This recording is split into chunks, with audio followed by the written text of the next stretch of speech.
So good afternoon or good morning, depending on where in the world you are. My name is Gar O'Brien. I'm the head of film and television here at IFTA, the Irish Film and Television Academy. And it's my distinct pleasure to welcome you all to today's IFTA Skills in Focus event, where we're going to be talking to the absolutely brilliant Oscar-winning director Chloé Zhao. She's going to be interviewed today by the wonderful Irish director, Ian Power. We're delighted to present this as part of our Skills in Focus series, and which we present in association with Screen Ireland through their Screen Stakeholders Fund. So thank you to them. Thank you all for joining us. Before we get started, I'd like to just do a little bit of housekeeping. Those of you who've been on these before know how this goes, but you can ask some questions through the Q&A button at the top or bottom of your screen, depending on what kind of hardware or software you're using. And Ian will welcome you back at the end, and I'll ask a few questions from you guys at home. So do get your questions in as something occurs to you, okay? Please, if you like what you're seeing, feel free to take a screen grab and share, and please use the hashtag IFTA. And without further ado, I'm delighted to welcome Chloé Zhao today. Hi, Chloé, how are you doing? I'm good. Hi everyone.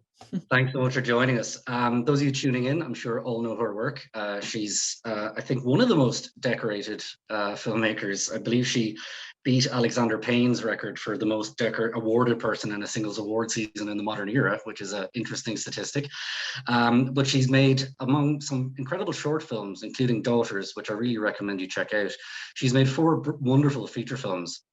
The first 3 I'm going to mention, I think, have a very similar style, being Songs My Brothers Taught Me, The Rider, and Nomad Land, all of which feature a really interesting mix of non-professional actors and real people who not only act in the film, but their stories and lives can really inform the characters and the story going forward, which I think is a really interesting way of working, which Ian is going to talk about as well. She also directed the Marvel movie Eternals, which as a big Jack Kirby fan myself, I think she did an absolutely brilliant job in. And it's a hard group of a massive group of characters to get right. So I think she did an amazing job on that as well. I think the film took like 160 million in its opening weekend, went straight to #1. And it's really entertaining. You can see it on Disney Plus if you haven't already. But I'm sure you all know her work. That's why you're here. I'd just like to welcome as well Mr. Ian Power. He's one of my favorite directors in Ireland, actually. He's probably best known for his feature film, The Runway, which, if you haven't seen, is an absolutely terrific film, which won numerous awards. He's several great short films, including The Tattoo from 2018, which won numerous awards. And he's a multi-award-winning commercials director as well. And I believe he's got some more features coming up soon. So I will pop back in about 75 minutes to go through some of the questions from you lovely folk. But for now, over to you, Ian, and thank you, Chloé. Thanks, Gar. Thanks for having me. Chloé, welcome. We're blessed to have you, I think, in a director's masterclass. I found a quote. I'm not sure if the quote is originally from Joshua James Richards or GOP, but it might have been even you. Like, sort of, I'm getting a wild echo. I don't know. Mute himself.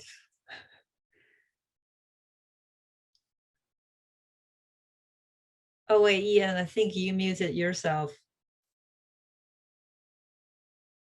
I need you back, Ian. Sorry. There you go. That was a great start. Okay. Yeah. I'm sorry about that. Welcome. When I was kind of doing a little bit of research, it's interesting because there's so many podcasts out in the world today that Sure. I've had a great sort of like cross-section of snippets over time of like from you and from people who've collaborated with you. There was something I'd heard before and I went back. It took me a bit of time to find it. And I'm not sure if you originally said it or you were the person who quoted Joshua, but it was somebody was comment. You've probably been dogged with people comparing your work to Terrence Malick because everybody loves to kind of like pigeonhole people. But he said something along the lines of Terrence Malick's films make you believe God exists and Chloe's films make you believe paganism exists. And I thought it was kind of beautiful because the first question that I sort of had was,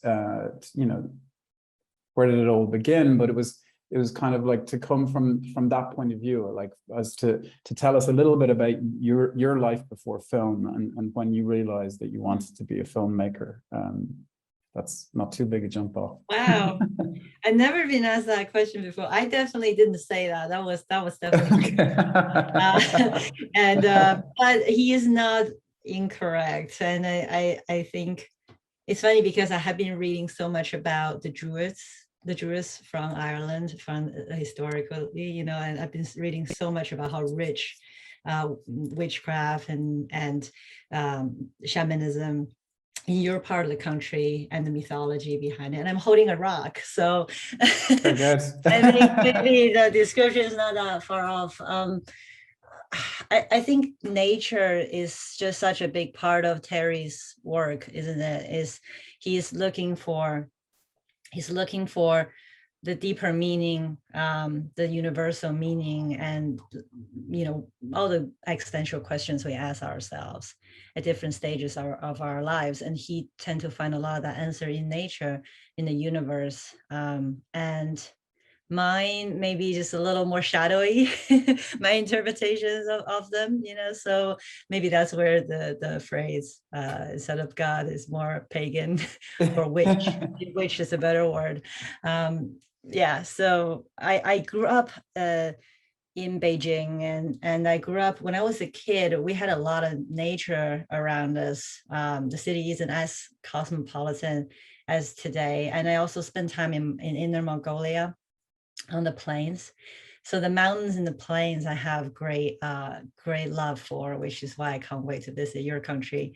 But then as I became a teenager, I was in London and LA and New York for about a good 10 years. And as I was 10 to 15 years, and as I was going to NYU, trying to make films in New York, that was already 7-8 years into living in New York City, I started to feel that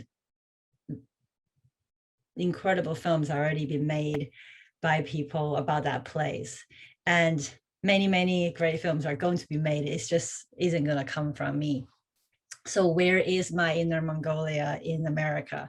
And that's how I got myself to South Dakota. And Terry's film sort of gave me the tools and the understanding of where I need to go, what kind of landscape I need to immerse myself in to be able to find the characters to tell the stories about things that I want to explore in my own life.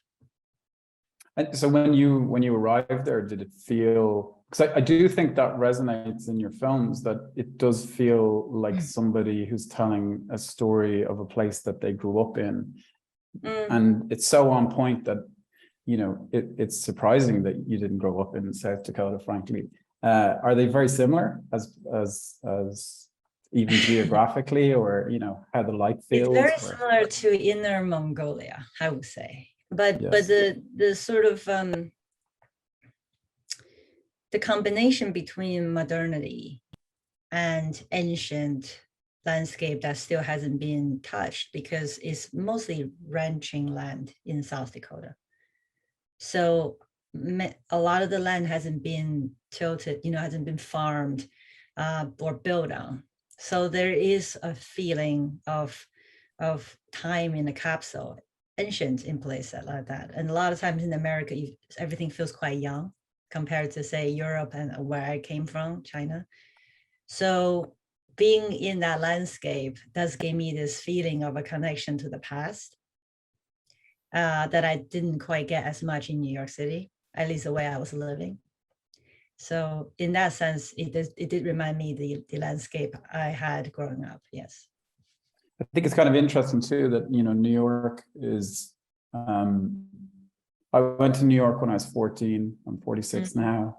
And it was this very raw place. It didn't feel as refined and gentrified as it did when I went back kind of, I think maybe 15 years ago.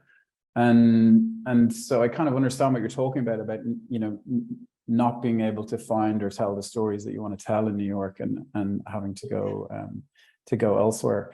Do you want to, this was kind of when I when they invited me to do this, it was like, it's a director's masterclass. So if you can, touch on that, but I think it's missing a trick to focus solely on the direction as like the craft, because I think you're a really complete storyteller. So I'd love us to explore, your writing and your editing and all of the other aspects of that, and even the aspect of theme and this idea of, I mean, there's a very strong theme in your work of kind of like things returning to nature, or almost like water settling. Was that a theme that was kind of in your mind in advance of going to South Dakota, or was it something that kind of like came together when you got there? I feel like there's two types of artists. One know themselves very well, and then they work from inside out. And there's another type that doesn't know themselves very well, even where they belong or what kind of story they should tell. So they need the world around them to come inside, and then therefore create. They're more like interpreter. I'm more of the second kind. That's why the world where the story is set in is the most crucial thing. I have to feel like I could immerse, I could be a part of that. I could channel that. And that place can teach me something in this particular moment in my life. I don't think that answered your question, did it? It does. No, it absolutely does. I wanted to make sure you had time to finish it. So to talk about your first film, your first feature film, you obviously made some great shorts in advance, but 2015 Songs My Brothers Taught Me. Do you want to talk about how what was the process of kind of beginning to tell that story? How did the film come about? How did you what was the writing process like? Because it feels like a film that's very informed by a reality. Yeah. And at the same time, there's a very clear story. So it's almost like, you've done that very brilliant thing of removing yourself as the storyteller and letting the story shine through. Yeah. Can you talk a bit about the writing of it and the process of that, I suppose? Well, the biggest lesson I learned with my first film was you have to be, I'm quoting Bruce Lee now, you have to be like water. Especially if you operate under a low budget and it's your first feature, because if you fight it, if you resist so much, you're not allowing in some incredible support and aid that you're getting from you don't even know where. And I'm saying that because I spent close to 2 to 3 years writing 30 drafts. Wow. Of a story. Many moments did based on the time I've spent on the reservation. This is 3 of the 4 years that I spent over there. And these 30 drafts, anything possibly happened. There was a ghost, there's a big car chase, anything. And I kept trying to fit that story in. I kept trying to find kids that can perform that story. And it was a struggle, and we couldn't get any financing, partially because at that time it was hard to finance films like this. Now it's a little different. Now it's kind of hip to do that. Back then it was no, it's like we have to cast the people from Twilight, to get the film funded, which I consider, and they're lovely. It just didn't quite fit. So only when I lost funding the second time, and the kids I was working with are turning 18, they're moving on in their life, and the little girl that's in my first film was gonna get older. She would no longer be a little girl. And I also, we were robbed. So like all my hard drive that I had footage for the other days, everything got stolen. And that's when we had a grant for $100,000 from Chris Columbus, the director. And I remember saying to my producer, it's now or never, right? It's been 3 years. And obviously we needed $1 million, not $100,000. So I had to throw that script and 2 years, 3 years of work out and say, okay, I have $100,000. I have these kids. I have this location. I have 7 people I can afford. What kind of film can I make? And there, I wrote a treatment. What's amazing is that through that process, making the film and then finding the film in the edit, it still told the exact same story as I did the first draft when I wrote it. It's about a boy what to decide if he should leave or stay home. So then in retrospect, when I look at, say to myself, what's the lesson? The lesson was when I wrote that first draft, I never even been to the reservation. All I did was reading about it, watching videos of kids on YouTube, talking to them on Facebook. But I had this gut feeling that a lot of them were struggling with, am I going to leave this place to go to big cities? Or am I going to stay in the place that's, for a young person, maybe just a little slow and not much going on and a lot of weight from the family? That's a story I understand as a young person back then when I was deciding to leave home. So I thought that's a universal story thematically. So there's something to say about that. When you're telling stories about other people, of course, you got to immerse yourself and do the research. But it's also quite important to see what about them that you feel like you also resonate with and that you experience. Therefore, that is a universal story. I think that would be the biggest lesson I learned from that. And the second biggest lesson was that I probably should have written a skeleton script instead of shooting off of a 15-page treatment, because I was one of the editors on the first one. I understood how big of a mistake that was, because when you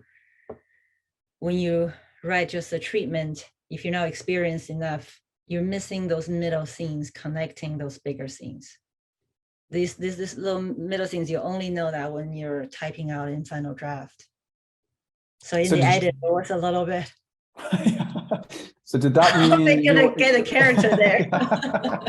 Did that manifest then in going back, and shooting more stuff, or the film came out of what you had and you found a way to another lesson that's not writing, but I was very impatient and eager when I was on set, and I just wanted to get in there and get the most important thing. Also, we had no control of the environment, so I just didn't bother with establishing shots. Yeah. So I didn't shoot any establishing shots at all. And we said, we're just going to do that at the end. Of course, as soon as we wrapped, one of the biggest storms in South Dakota history hit us for 4 days.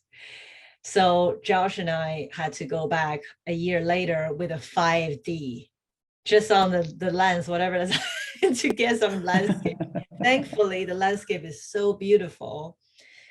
Josh is so good that it's kind of blended in. But if you watch carefully, it's missing. No, it's we made it up in the writer. It was painful for us to go to South Dakota. I didn't get the landscape. Yeah. It's funny though, because I know that on the film Capote, they had similarly kind of beautiful wide establishing shots and this kind of epic John Ford sort of vistas, but they had actually they had scheduled like 3 or 4 days for that, but they didn't get any weather, and the director was gutted, and the DOP said, hey, I kind of came down and did some test shoots just to test the footage, and the weather was amazing, like it would fit the theme.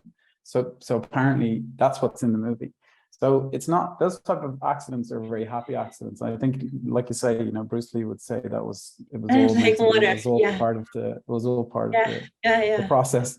I'm kind of interested because stylistically, I think the comparisons that people were making, say, between your work and Terrence Malick's, for me, it's more like there's a visual continuity in terms of you feel like the camera is a character experiencing the story with the actors, as opposed to an observed clinical or controlled sort of aesthetic, even though there's very beautiful shots. Was this something that you kind of made a conscious choice, like particularly if you're coming from, you know, a treatment? Did you then sit down and say, look, stylistically, here's how we're going to approach it? Or it was, look, this is how we have to make this film, and then the style came out of that? Or what was the process? Because it's such a beautiful technique. The necessity that when you don't have enough equipment, time, or you don't know who's going to show up on that day, you don't know how the kids are going to act, you don't know what they're going to say sometimes, how you don't know where they're going to walk to, how they're going to move, how the horse is going to move, and I think it wasn't really a choice. You can't lock your camera down. I mean, you can. I have seen beautiful movies made that way. I don't particularly think that I was skillful enough to make that kind of film. So for me, the dance between the camera and and sometimes the performances are enhanced by the movement, the tiny movement, the camera, you know, whether it's slightly above the eye line, slightly below the eye line, how the light can catch the face. And Josh is an incredible operator. It's hard find, you know, to be able to find performance, not beauty, performance in your actors or non-professional actors through their operating. I heavily relied on that. And another thing is, I think I'm a bit more, I see myself a bit more natural born editor, even more so than director and writer, because I was raised on manga. I wanted to be a manga artist. So my early education in storytelling was in already edited frames. And so I like working this way, because when I'm watching what Josh is capturing, I'm editing in my head in real time, knowing what else I might need. And then therefore, instead of having to move the whole unit with the equipment, he can quickly turn around and get things that I know if I don't have in the edit, the scene might not work, especially the surprising thing that I captured. So it's very much out of necessity. And when you only have $100,000, you can't afford to do too many takes. You can't afford to, if they didn't hit the mark, you know, this style that Josh and I developed together, that we made 3 films and even brought into Eternals, very much so, which was both exciting and challenging. It came out of the fact we lost that money.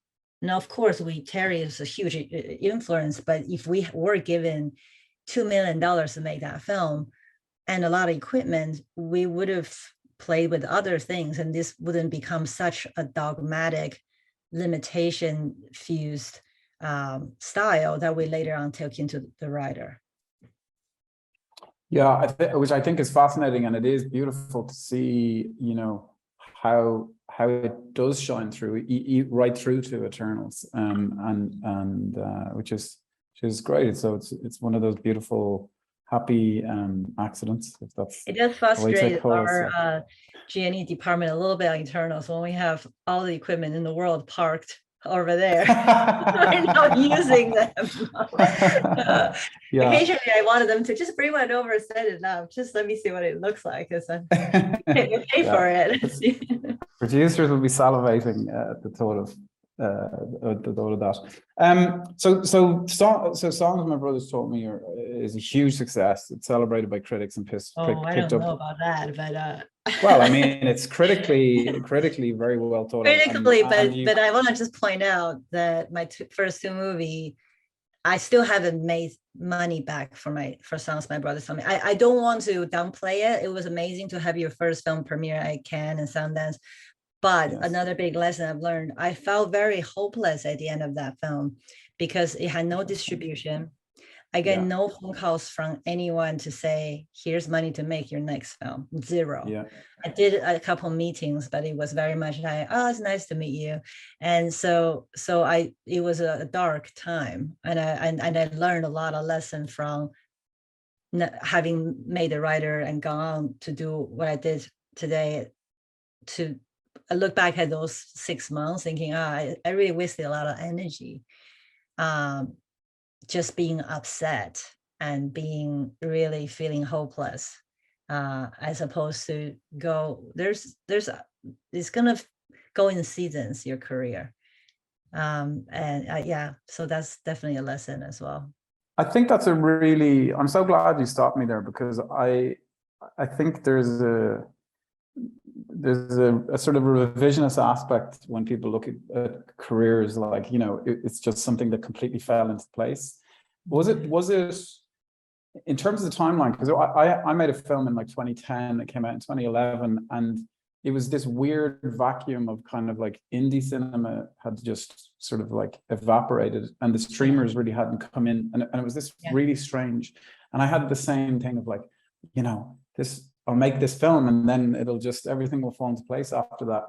What was the vacuum? What was it? Was it before Netflix were kind of picking up filming? That time you're talking about is when I was leaving film school, making my first film. When I was in school, we were told, you make a short film, get into Sundance, and then you're gonna make a feature, and then Focus Features will give you a 3-picture deal. Like, it was like there was a time, it's like a goal, and then suddenly everything collapsed. It's just completely gone. And then suddenly everyone is asking me, do you have an elevated genre movie? Remember those elevated? So this is be the thing. Yes, and a drama was out. So that, I think, between my first film and towards the end of me making my second film, like 2010 to 2014, maybe, those 4 years was really the dark times. And I had about a year between my first film that had nothing, and just sort of sitting in Denver thinking, should I open a clothing store? Like, what should I do with my life? And that was actually another lesson looking back. I probably could move back to New York and fought for a job in TV, or do a pilot, maybe like do an episode or something, or just kept pushing within the system, or move to LA to keep doing meetings until maybe I'm hired to be in a writer's room. And I just felt like I would just disappear in the system, because the system is not ready to lift people up. It's barely surviving. So I thought I'm very grateful for myself to have made that decision at that time. But I thought, I gotta make another film, take everything, once I come out of the deep depression after 6 months, thinking, and if your film could go into the world and just happen to be at the right time, like Nomad Land, and get all these, or it can go out in the world and no one sees it. You're so out of your control. So the best thing you can do is like, what can I take from that film with me that's gonna make me a better filmmaker? And I watch my songs a few times and thinking, okay, too much going on. Maybe I haven't learned that lesson yet, but too much going on, too many characters, it's a big ensemble. It's about a place, it's about a feeling. I love it for what it is, but have I shown that I can do a deeper one-person story, right? Smaller, deeper. And that's when I thought, I want to make a film about the Lakota cowboys on the same reservation. And I was looking for, is there one that has a story? And then I met Brady. And that's when, and I knew I'm going to there's a conscious decision to not go big. There's many interesting characters. And no, I wrote a script. The writer was very, very much following the script, even though it might feel like improvised, and some are, but the structure was, scene by scene in the edit. So I'm not going to make, it's not a mistake. I wouldn't call it a mistake, but I feel like I needed to show another aspect of myself. And with that, got me Nomad Land and Eternals. So if I had not, and that was made with $80,000 and 5 people, because after songs, no one was giving me any money to do anything, even though it might seem like a success. And so that, and then I, looking back at it, I feel, holy shit, if I had left and went back to New York, LA, where would I be today? So yeah, that's the lesson. Yeah, it's a fascinating sort of journey. And again, what's beautiful is it's almost like whenever you seem to hit an obstacle, you go back to a place. It's like the place is informing the next sort of stage. So it's that's so evident in the work when I hear you talk about it. But do you want to talk a little bit about that thing you're talking about? You had did you say 6 people to make the writer? Well, if you crew of include 6? me, then 6, yeah. If what? Sorry, I didn't hear If you. you include me, then 6. Oh wow. Okay. Yeah. So that again, that's, you know, the budget is tight, but there's a massive one of the things that I think all filmmakers struggle with is this sort of machinery of film, you know, that, you know, it's like even I have a personal hatred of the clapperboard. It's like it's the thing that you shouldn't do before somebody is about to start acting, is like slap them out. Do you want, how do you, I read something that maybe it was somebody talking about your process, but they were saying that you hire crew not necessarily based on technical proficiency, but based on a sort of vibe, you know, like almost like, who would you like to get up and go and work with in the morning? And that, do you want to talk a little bit about the process? Yeah, sure. I also was a producer on all 3 of my early films. And I think if really your love is indie film, smaller indie film, is quite important to be like understanding the producing aspect of it. Unless you're just lucky to have a partner that just can take care of everything. And because when you have a smaller films, even like Nomad Land, I wouldn't apply the same thing to Eternals or to any bigger studio movies, because that's different. Like they have to be very technically efficient, and you might not even see them very much. They don't even see each other. So it's different. But when you're making films like a little ecosystem, one person in the ecosystem, you know, goes wrong, the whole thing is, we had learned to look at that to be a problem and gracefully let them leave as quick as possible. And I've done that in both The Rider and Nomad Land to maintain that ecosystem. So what did the crew consist of then? So you have a camera operator. So on The Rider, DOP, hopefully I'm not making a mistake. I have Josh who does who shoots and everything else, and then I have another AC gaffer / gaffer, a DIT absolutely necessary if you're shooting digital, and producer Molly, and sound Wolf. Our Wolf, who unfortunately passed away after Nomad Land, but he was with me on The Rider and Nomad Land. Without him, we could not. He was a one-man band. An incredible sound person who understands how you make your film. It's something that I don't learn enough in school, but is you learn it in the field. When you ignore sound, you regret it later. So those 5 were my minimal. I think it can't go less than that. And was it with available light as much as possible? You know, to what extent were you kind of lighting up scenes throughout? You work with the weather a lot when you're, and that's another lesson, that if you don't have $100 million, you only have $100,000, you have to really think about, as a producer and a director, okay, but what do you have that they don't? You have freedom to move. You have freedom to schedule. You have the weather. You know, I learned what it's like to move a Marvel level production based on weather. It's very difficult, you know, and everyone has to really, I mean, they did it for me, but it was hard. So, but you can with 5 people. And that's why we go in the rider, there was a storm. I don't think you can even CG that. It's just one of the craziest storm that they've had, the storm cloud that was in the colors even locals haven't seen before. And we had things planned that day. We dropped everything on Nomad Land when the hurricane came when Fern was walking through the cliff. Everyone dropped everything. In about 15 minutes, the camera was ready, the crew was ready, we were ready to go. And because that was towards the second half of our shoot, all of us were in our muscle know how to react. We call ourselves storm chasers when they ask us in gas stations, what are you guys doing with the camera? We say we're storm chasers, which is not that different. You know, if you want to make films close to the natural world, you just gotta respect it.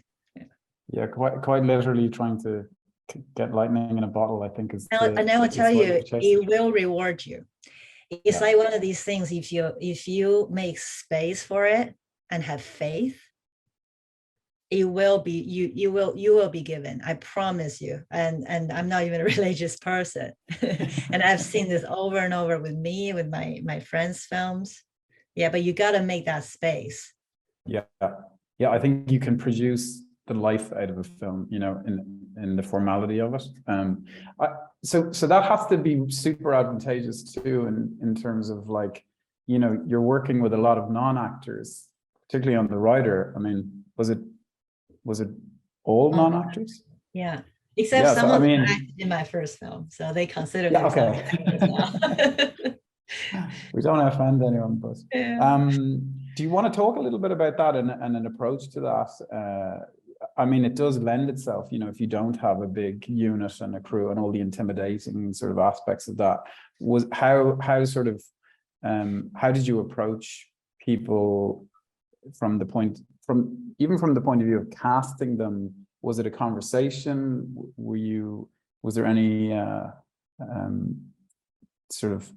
were you ever trying to dive into performance? Because there's a few moments where, like, there's a moment in the writer where he gets back into the car and he's crying, and it's brilliant, but I know how technically difficult that is for an actor to do, and I know that to get that from a non-actor, you've really got to try and create something that feels as real as possible and plugs into maybe a moment in his life that he can capture. Do you want to talk a little bit about how you chase things like that?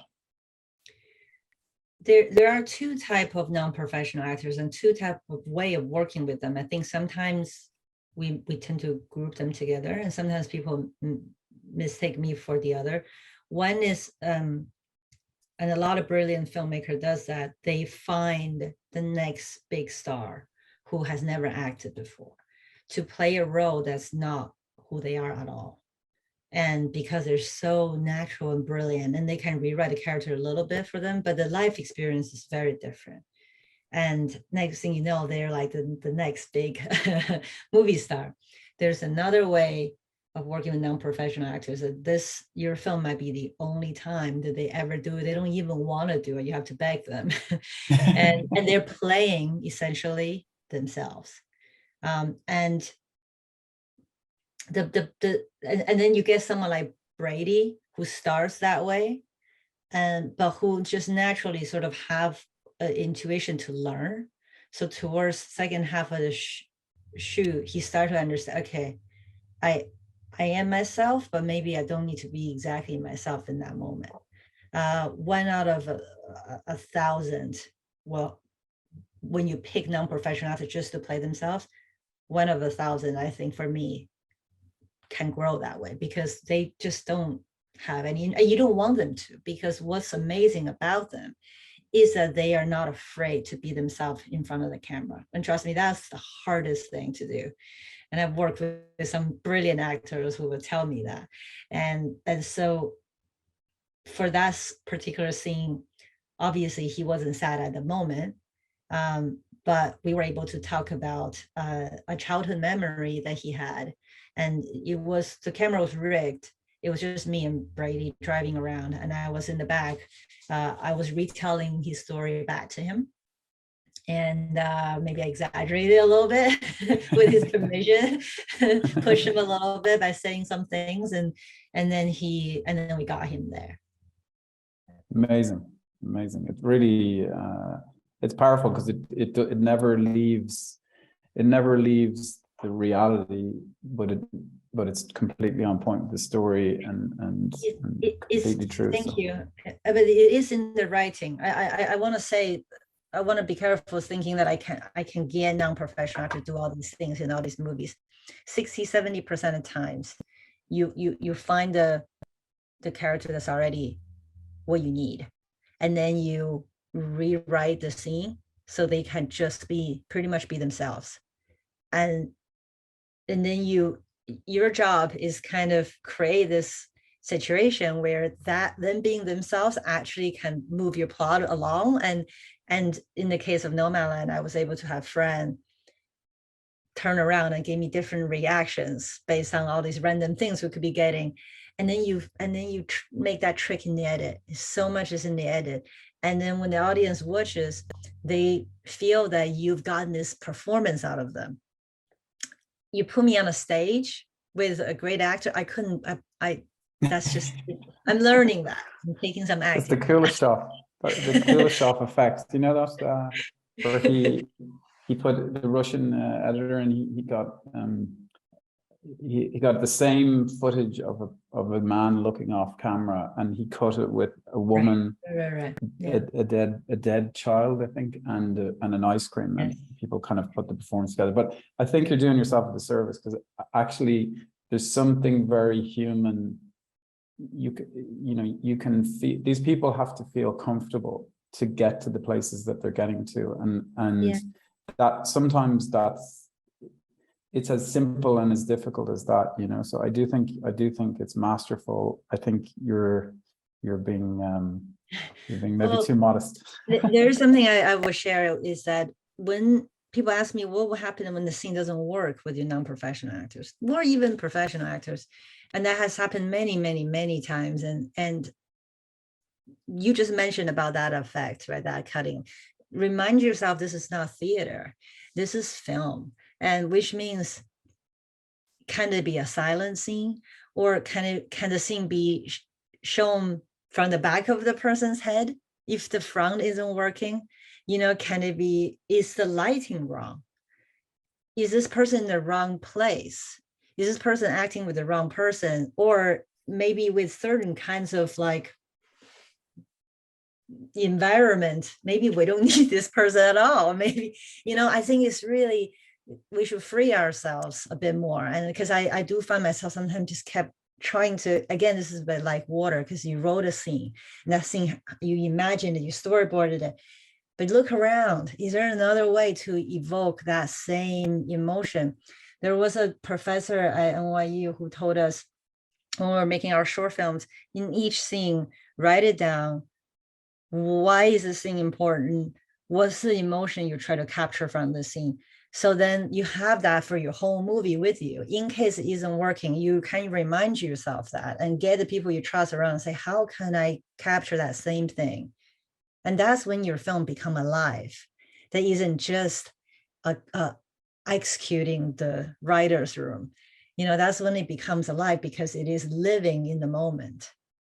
I totally agree, and I think it's the danger of dialogue. I actually, Demian, who was in my first film, had just come off a film that he made with Steven Soderbergh, and I kind of said to him, what did you learn anything? He said he does this fascinating thing where he never flogs a scene to death. If it doesn't immediately work, he either thinks of another way for it to live, which is exactly what you just said, or he moves on.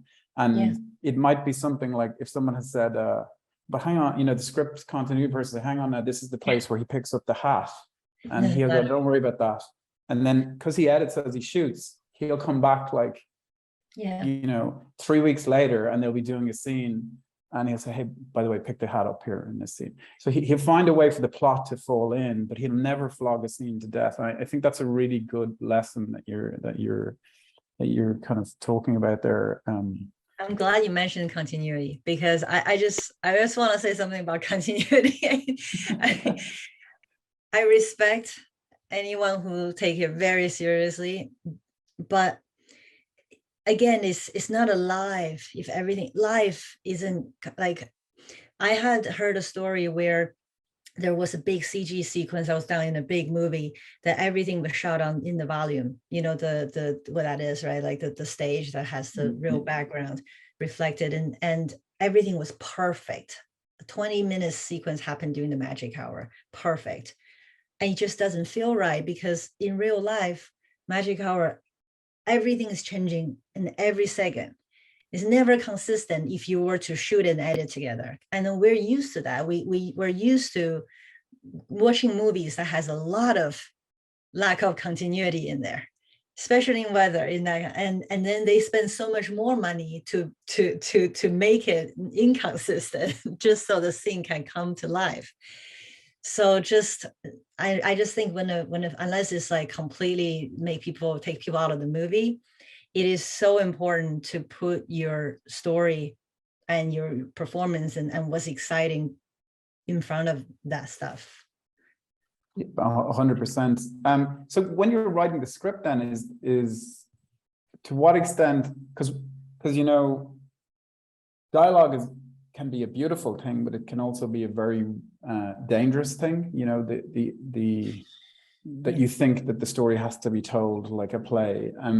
What role does dialogue play in the writing process for you? Because it always, the lines they're saying feel like they're just coming to the actors in the moment. So do you want to talk a little bit about that in terms of the process of the script itself? Like the first script is a treatment, then the writer is a much more formal script, but to what extent is the dialogue present or not in that at that stage? That is not formal. You know, what's formal is the intention of the scene, a lot of the actions and the overall structure. But the dialogue, I mean, if I could, I wish I can always work this way. And I realize in bigger movies, you want to do this during rehearsal. And you want to, hopefully if you cast the right person, they're going to bring something. That's when your actors and non-actors, that's where that collaboration is. You want them to say it how they would say it in this case. And the authenticity that are in my films are just heavily depend on that collaboration. And sometimes they will say something that you realize if they just say it like that, it isn't going to be dramatic enough, or it might not make sense. In the moment, I said, okay, stop there. Tell me what you just said. And let's take 5. And I will write that in a way that I think is going to work in the edit. I go back and then I have them say, okay, try to memorize the line, say it like that. And if they didn't say it like that, I keep the camera rolling. I will say it how I think they should say it. They will repeat it. Your actors might be a bit pissed off if you do that to them. This is not professional actors. And then they, but because they're so, if you can cast someone who is so in their body and who isn't overthinking things, even if they literally think about pizza, but they're just repeating the line, but they're in their body, the camera will capture something very authentic. It's crazy. Yeah. That's why I love making films in the middle of nowhere, because a lot of these people, they don't look at themselves a lot online, or they're more physical, so they're in their body. And there's something about that just say more truthful or something. It's really interesting.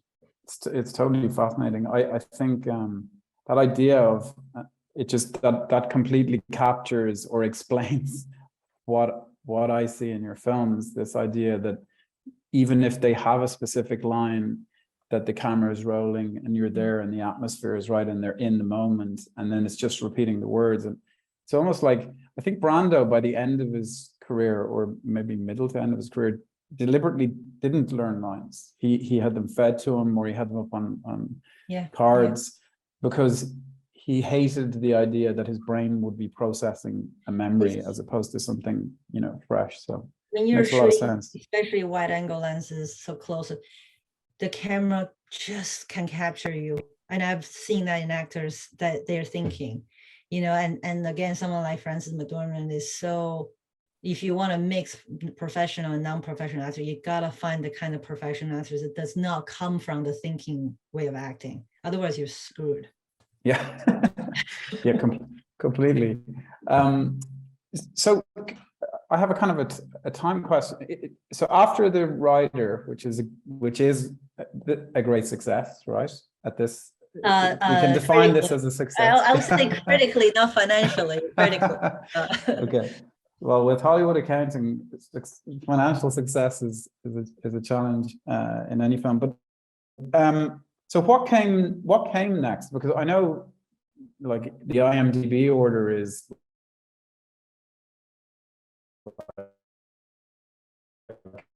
Nomad Land first. Oh, by the way, I also say success in the way I know the writer was a success for me, because before even went anywhere, I look at the film, I said to myself, that's it. I put all I could do in that place with these characters. I've achieved what I didn't the first time. Yeah. I can sleep now at night. It's a nice feeling. Yeah. Say, yeah.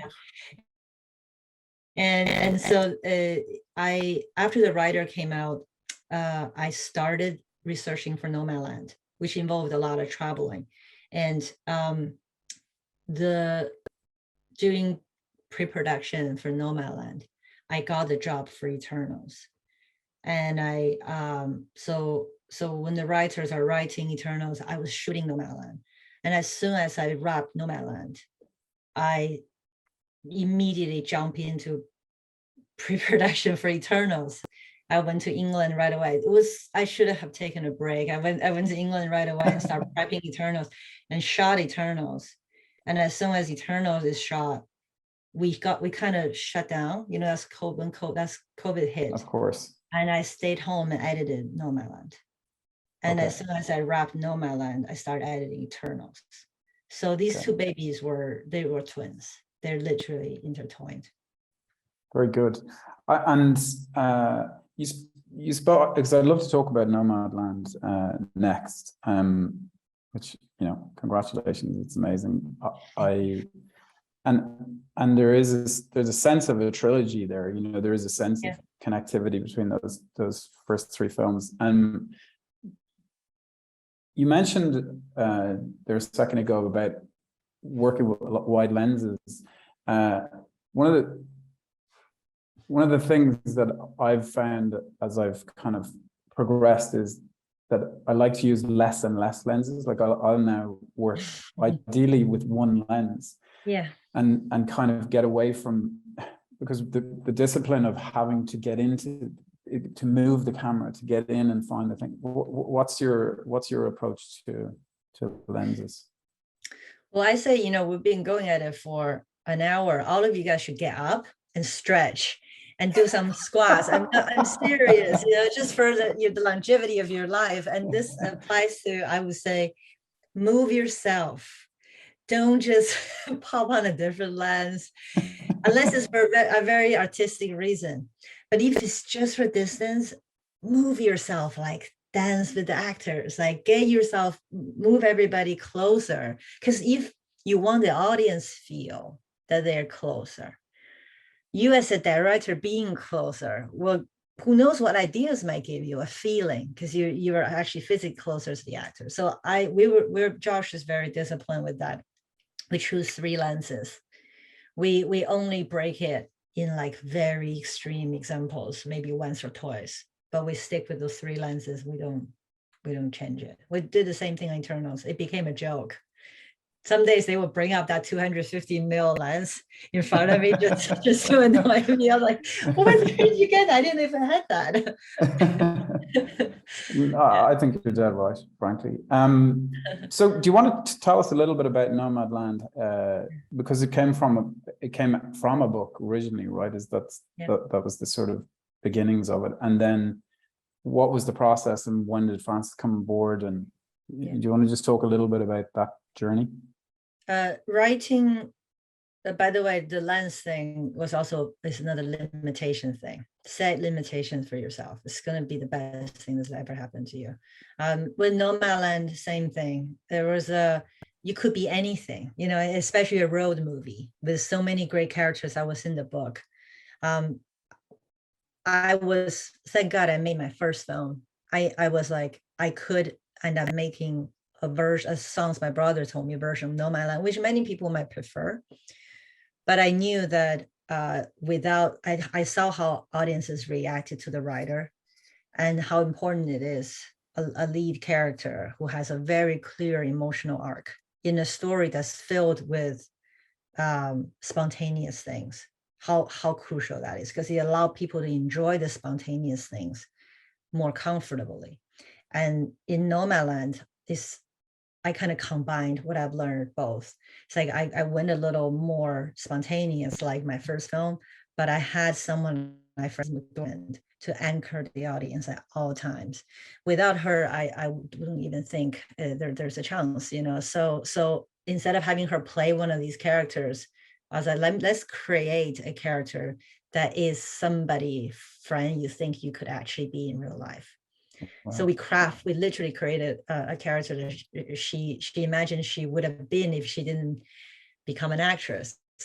So that she could all operate in the similar way as the non-professional actors, except she had to do many acting all the time, but at least she gets to play within the same type of setup. And was that the same process then with David Strathairn? Yeah. In terms of, you know, you're looking for somebody who's going to fit into the process and understand the process. Oh, yeah. On set then, how does that manifest in terms of, because it does require, it's like I've worked with very experienced actors and a kid, and there's a kind of an understanding that, you know what, like the kid is not necessarily going to nail the lines and is going to maybe depart, and it can be, I've worked with actors who were really frustrated by that, you know, who was like, this kid is messing me up, and others who completely embraced it and kind of like, it's very clear that the actors in your film embraced it, but did you find it feels like you need kind of Hollywood stars who are very happy to be part of a sort of an ensemble, you know, and understand that it's to the service of the story and not, you know, can I do my lines and then go and play golf or yeah. Well, that part for sure. You gotta, just like your crew, you gotta get a person who doesn't have a big ego or a big trailer, you know, a friend and that they all carried equipment and, you know, aid with everyone. But more importantly, you need an actor who, I'll give you this example. There's a scene in Nomadland when Fern goes to the car repair shop, and I wrote a scene where she's very angry at the person because that's her home. You know, they're telling her that sell it, you know, this doesn't worth, and she's supposed to lose her shit on them and say the same lines. And that's not what you got, because I found, because I wrote a stereotypical scene of the kind of sleazy, cheating car mechanic. We ended up finding this guy in Scottsbluff, Nebraska for 35 years, has owned that shop, who's poor as hell because he can't charge people, because out there, cars are people's livelihood, security. So it's just the nicest, most genuine, gentle man. And he's saying the same lines. He is telling her that she needs to sell it, and he's explaining it. And he kept interrupting Fran, because he actually just really trying to tell her why she should sell her car, that he can give her this part. Fran was like, okay, I got it, Chloe. I can do this, because she's supposed to lose her shit. And 3 takes in, she finally said her lines, but she said it in a very, as you saw in the film, kind of like sad and melancholy way. And then we were watching it thinking, this is the most amazing, like, I love this thing. I didn't even think about my script. And then the next day I find out Fran had a hard time because she's like, I didn't give you what you told me to do or what's in the script. But what's so brilliant about her is that she is the kind of actor that is so in her body and in the moment and present and interacting with another actor, as opposed to keep thinking about how I'm supposed to do my line. She can easily lose her shit at him. Why not? But it would not be a truthful scene. It would not make her character likable. so she was literally in the moment with this character. So that's what you're looking for in your non-professional actor. In your professional actor, I'll put them in an audition situation. If it's now like a big celebrity that you're gonna cast, put them in auditional, even as a celebrity, put them in a situation and watch your professional actor.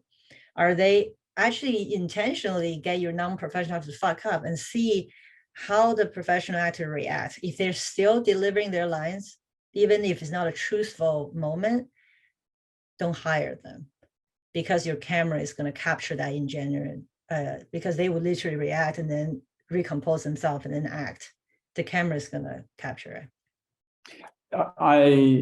Yeah, it's such good advice, and I think it's the spirit of that is it's almost like the fuel of Nomadland and the previous films. But I think it's acute there because here are two really experienced actors who are completely, rather than them sucking the story one way, the story sucks them in, and that. So I think that's amazing advice.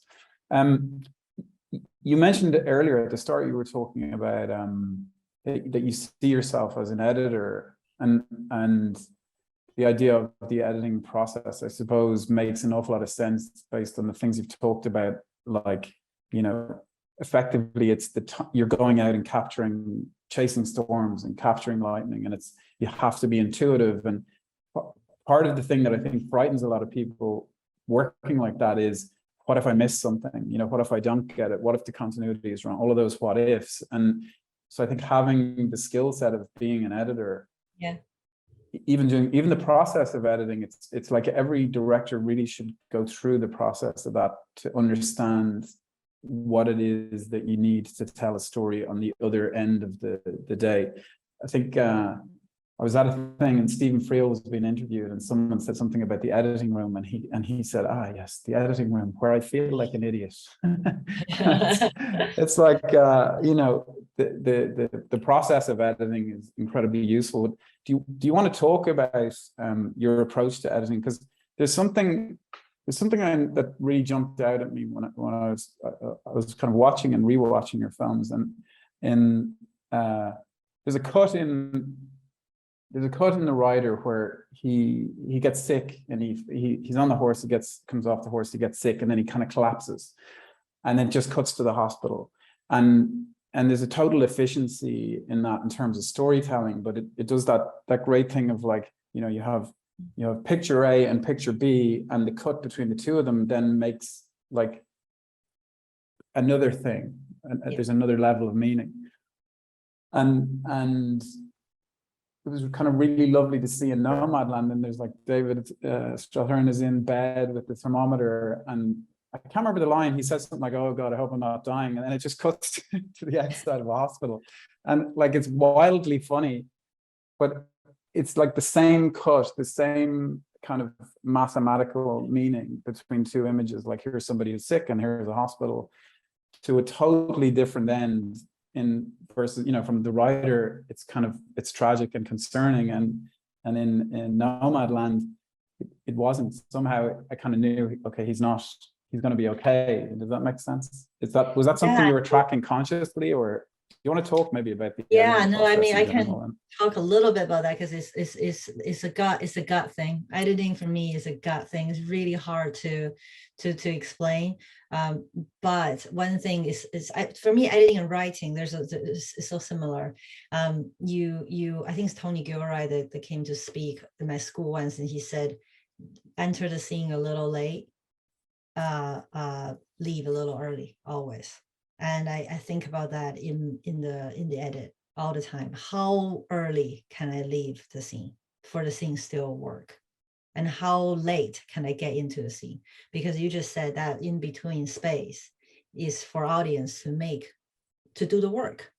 And I love jump cut. It's just because in manga, there's a lot of jump cuts. And so the jump cuts really extremely. And also, it's out of necessity to a certain degree, because I don't have coverage. And so you can't hold out a shot for too long. You gotta get out of there. A lot of times I only have one take of something that will not happen again. And so, and also when you have a story that is not plotted to be a thriller, it's just sort of a slice of life, keep the audience on their toes. I appreciate you liking it. Not everybody, I know that my editing style has been described a bit choppy and disorienting, and that's the style. This is kind of what people are into. Although with the TikTok videos these days, I think that's gonna be more accessible. It's gonna be more choppy. Yeah, exactly. Yeah. It's true though, and like I think Breathless was the first, like when I was in film school, that was the movie that they kind of used to show jump cuts, and I remember seeing a section where it was like they get pulled over by a police, and it felt incredibly choppy. And I watched it recently, it didn't feel choppy at all. And it's that thing of our brains become much more articulate as in terms of putting those images together and creating the story. But I do think in your work that those, however, for whatever reason they're happening, whether it is that you have only one take or whatever, they have the sense of feeling like you're saying to the audience, I trust you to know what else is going to happen here, and so it's really empowering as a viewer to watch. I also give thanks to Wong Kar-wai for that, because I watch his film before. I watch Happy Together before I shoot, just to remind myself. Again, it's cinema. There's a poetry to it, and poetry have these empty spaces in between that, and it's the same as when you cut to black in the end of the movie. The film does not end in the last frame. It's so important to think about that, because majority of the time, whether your film going to work or not, is how people remember the first 5 minutes, the last 5 minutes. So that just keeps that in mind. I think about that black space, even when I'm writing the script, when I'm shooting, like what's that black space doing for the audience? Yeah, that's brilliant advice. I don't know if there's anything else that you specifically want to talk about Nomad. I'm conscious that we want to jump into our Q&A, but I don't want to neglect Eternals. Do you want to talk about the process of, because it's kind of like you're going from one extreme to another, like you're going from the most idealistic way to make a film to an incredible, and anybody who has any experience of making a film would understand that the machine that you're walking into on a Marvel movie is about as hectic as you can get. I have friends who kind of went that route and talked about like this very strange panic of like suddenly there's committees and you're starting to feel like the film is maybe like going away from you a little bit, in terms of control and that. How did you manage that as a storyteller? I'm not necessarily specifically as a director, but well, Eternals is very dear to me in that sense that it's a transition for me, because a lot of stuff that we talked about is things I've learned out of necessity for the first 3 films, and I'm actually going to be storyboarding a lot more from now on, and I'm going to have to create world. When I'm making Dracula, for example, create a world that doesn't exist. I can't even depend on the natural things that happen, the non-professional actors, and I can't find a real vampire, so like I'm gonna have to, and Eternals was very much a big learning curve for me. How do I take what I've learned, but I need to also expand and move. We always, as an artist, you always try to challenge yourself and grow, right? So I think everything that we talked about, almost like a lot that doesn't quite apply. I have to learn new skills. I have to learn the rehearsal process. I have to learn how to work with a production designer. I think Marvel, and I've said this many times in the press, there isn't a community for me, because when I got there, maybe they had it before, but when I got there, really doing prep and production, I only speak to Namor and Kevin Feige. That's it. All the decisions are made amongst the 3 of us. No one else is involved. Wow, fantastic. And that's it. Disney's not involved. Nobody's involved. And then in post, Kevin isn't around as much, but Victoria Alonso, who's in charge with post-production, is there with us.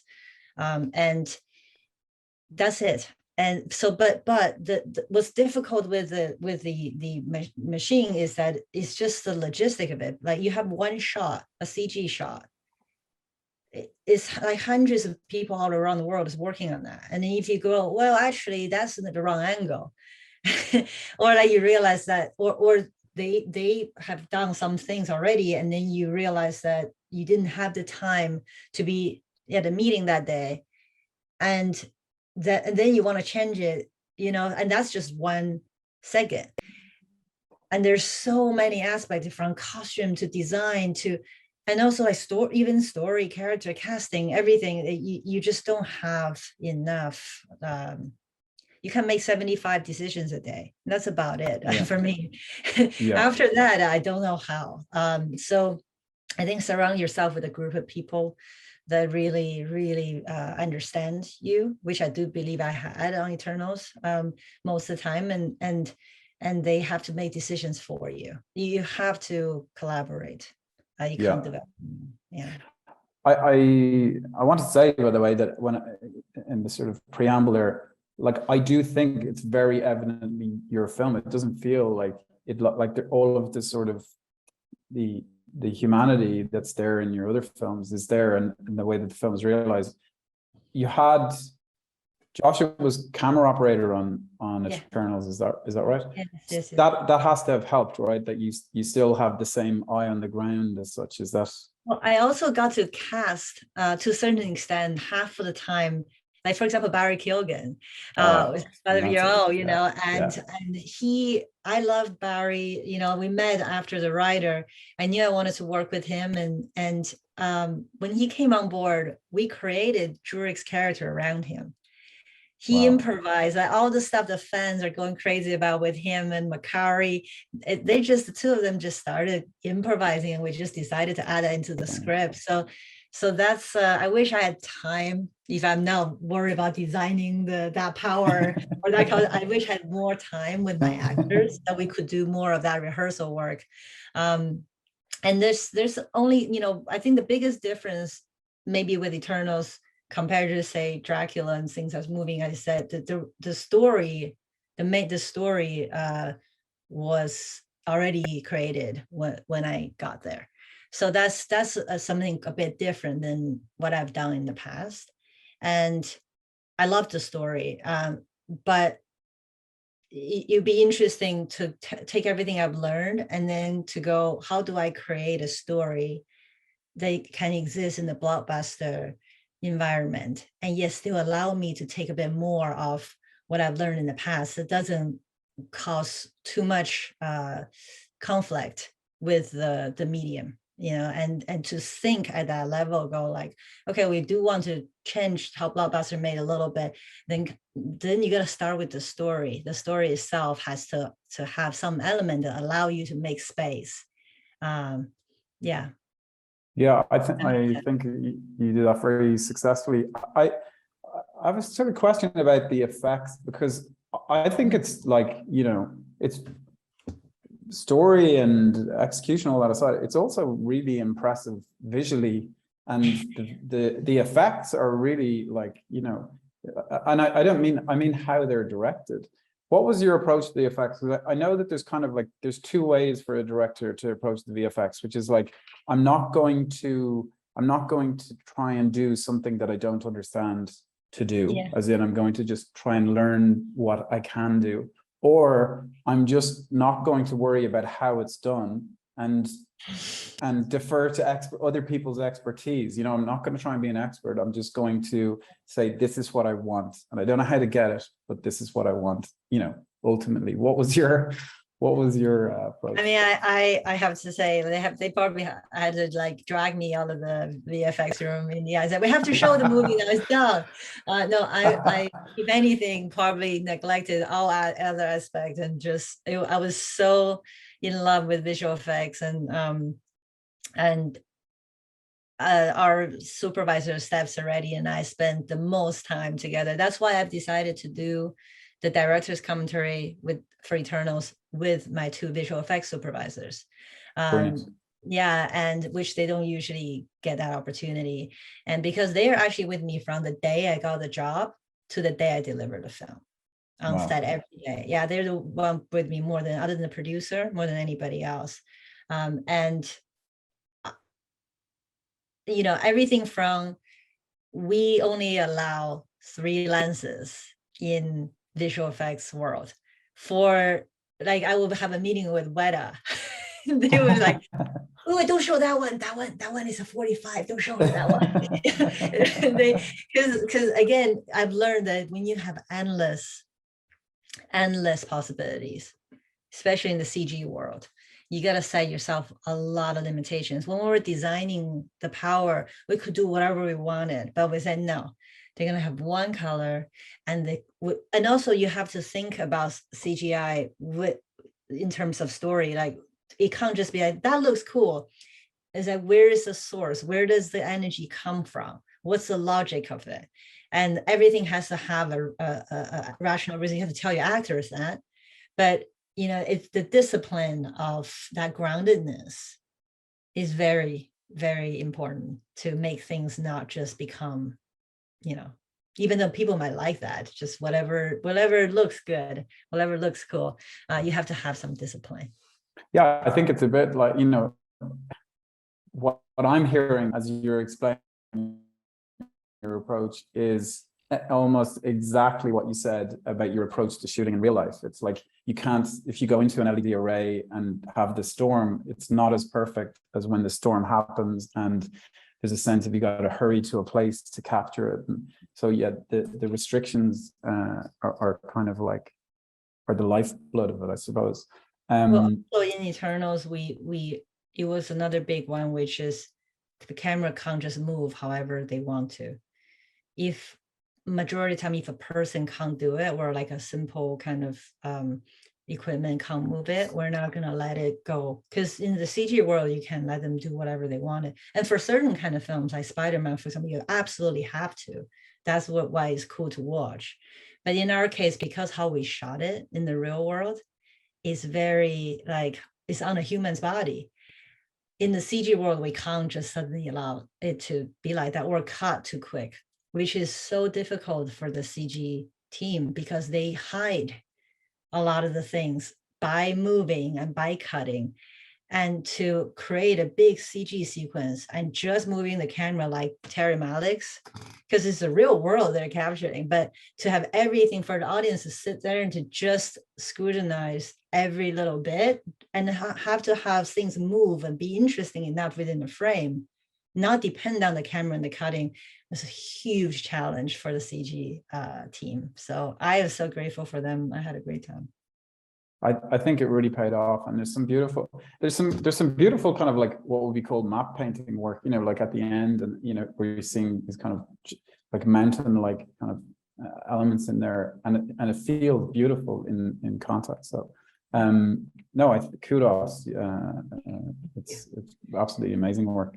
I'm conscious of our time, and I'm seeing questions have been popping up. I might pass it over to Garna, who's going to run the sort of Q&A side of things. Chloé, it's been an absolute pleasure. You're an astounding filmmaker, and I've learned a lot. That's all I can say. So thank you. Thank you. Thank you, Ian, as well. That was a terrific discussion, both of you guys. Chloé, we won't keep you too long, but we have, as Ian said, a load of questions coming in, and some of them are absolutely fantastic. You actually answered quite a few of them, especially about acting and working with non-actors.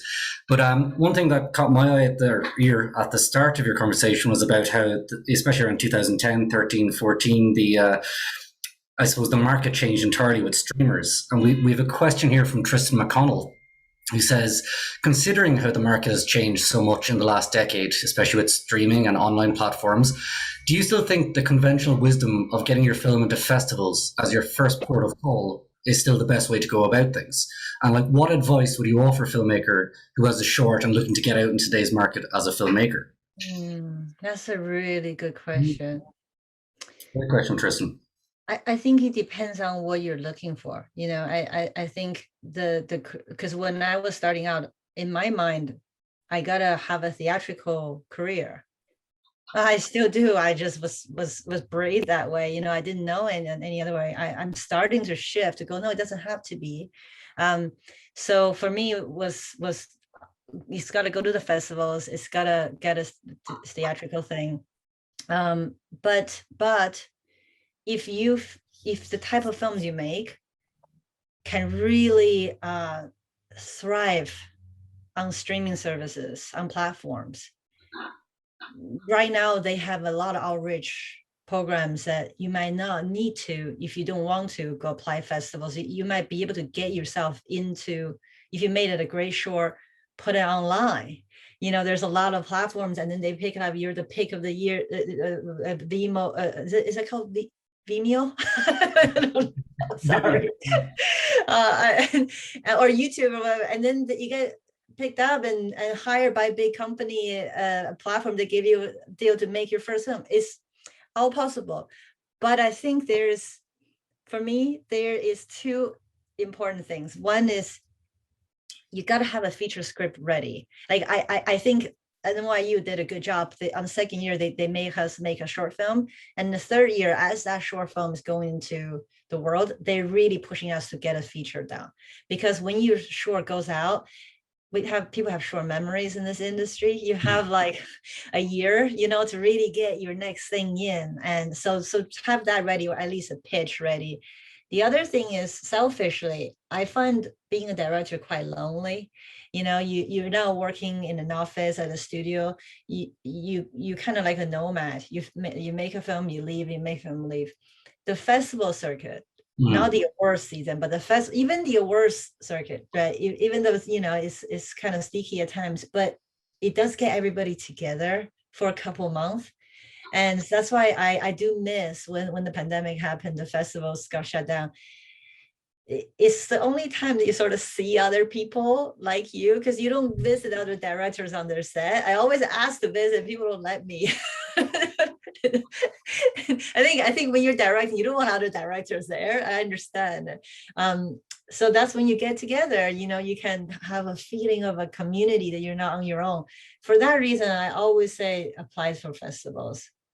Okay, and I think what you said there is really true, because obviously cinema was always meant to be in a communal experience with the audience, but now with the streaming platforms and all that, it can be a bit solitary for audiences as well. And something beautiful about festivals, I think, where you get professionals together who can meet their peers in their own and have that almost a support group, I suppose, for the trauma of directing and all that, but also like for audiences to get together and meet like-minded people, that kind of connection is vital, I would say.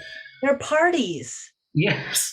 They're the best parties. And then if it doesn't work, I would say don't be discouraged. There's many places you can put it. I always think that if no one wants to watch my movie, I'll just put it online. And that's a great backup plan. Yeah. Yeah. Absolutely, and it's worked for several people as well. I've another question here from an anonymous attendee, but it's a great question. He says, as a woman with experience and skills in writing, editing, producing, and directing, how did you convince people and yourself to stay on the much more difficult path of directing? And did you find it difficult? Now, I think that's interesting, because there is a disproportionate amount of women, especially in film schools, who want to be directors, who then fall away and don't end up being directors for like many obvious systemic reasons. But did you find it hard to stay on that path when you had other, I suppose, potential kind of talents as an editor, producer, writer? I personally really love producing and editing. And I don't think I would be an editor just because I told you the stretch, right? I don't think I can just sit. So I don't, yeah. But I love producing, and I'm doing a lot more of that. Because I do find being a director, if you're just a director, you are, even if you're really prolific, you have to, every other year, right? Like there are very few that does a movie every year, especially if you are a bit more involved in post and you're writing your own. So 2 to 3 years of film, I think initially it was okay, but now I'm starting to feel a little ADD about it. There's other stories I want to explore, and I want to support other storytellers. And I have watched creative producers like at Marvel, how they work with me. It's really, really interesting. And there's another way to satisfy your creative need to as a creative producer.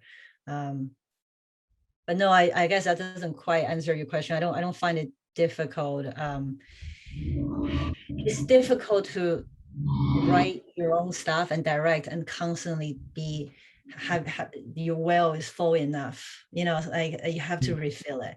But if you can have a writing partner, or if you can find great scripts that you can direct, I think that's easier. I think that's really good advice. Again, it's collaboration and kind of meeting people who are like-minded kind of helps. Two more questions before we finish. This is from David Gilna. Thank you for your honesty and insight into your creative soul, he says. What film of yours, moment on set or in post-production throughout your career, made you realize you were definitely on the right path as a director and filmmaker? Was there any particular moment on set, in post, or anywhere that you knew? Like you mentioned earlier that after Songs and Rivers Taught Me, you're saying you might open a clothes shop. But was there any moment in particular, either on that or the writer or Nomad Land, that you knew this is exactly what I need to be doing? I think you have to feel that way on all your films, don't you? Otherwise, like, there's other easier ways to make a living. There are, I see, so I was going to show you guys this, and don't you don't have to read it, but you know, you see the shape. Lately, when I'm writing, I'm trying to not go this plot like this, because I always find that ending and the beginning being too far from each other, because everything in nature, in life, is cyclical, right? And except when we tell stories, somehow it's just one line. We start from here and get there. And that doesn't seem as natural. And I come from a tradition, you know, an Eastern tradition that does value that circle a lot. And I believe so is in your culture. And so I said, you know what, from now on, I am going to write my scene this way. So my ending and my beginning are right next to each other. And the reason why I'm saying this is I see every film.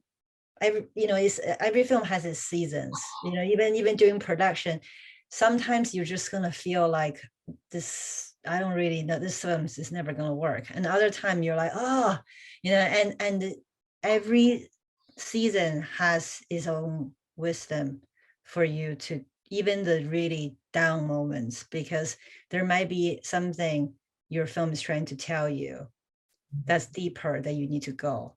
In those moments that you realize you have no talent, you shouldn't be here, and just like work with that feeling, and then look at your story. It's like, can I go any deeper with this? And in the winter, that's what you do. You go internal and deep. And in those moments, you're like, this is what I needed to do. Get as much done as you can. Yeah, I hope that answers your question. That answers that question and about 7 other ones, I think, as well. That's an absolutely beautiful way of looking at it.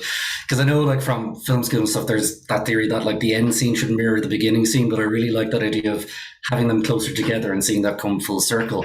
I think that's probably a really good point to end on. I do have one last question from someone here who says, Chloé, what's your favorite manga? Yu-Yu Hakusho. Okay, it's also animated series and also the book. Start with the book is I think it's better. Can I just say I love that you have that to hand as well? I have it because I was writing something to the author just yesterday. Okay. Fantastic. Listen, I just want to say firstly to Ian, thank you. That was beautifully moderated. That was wonderful. Thank you so much, Ian. And Chloé, thank you so much for taking the time to talk to the Academy members and people in the Irish film industry who tuned in today for this. The feedback we're getting is that it's been absolutely wonderful, and I have to echo that. You've been incredibly inspiring and have a wonderful, humble way of bringing forth some really amazing thoughts. So thank you so very much, and we do hope we can bring you to Ireland sometime, possibly for some research on Dracula. You know, obviously, big connection.